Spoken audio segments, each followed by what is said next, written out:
Hello everybody, and hope you're having a great day. For this video, I'm going to show you how to force HTTPS for your store.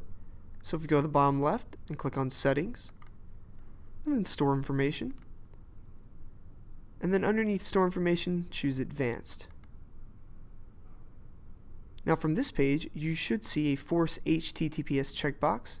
Just make sure that's checked, and then Save in the top right hand corner of the screen. Now, you would want to use HTTPS for a few reasons, the first being that it is secure, and that builds your customers' confidence when making a purchase.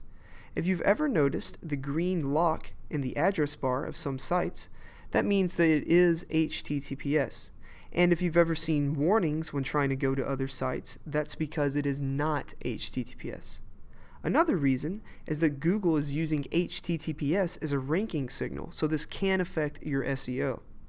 Now, a reason why you would not want to use HTTPS is if you have hard-coded links or absolute URLs on your store that are not HTTPS.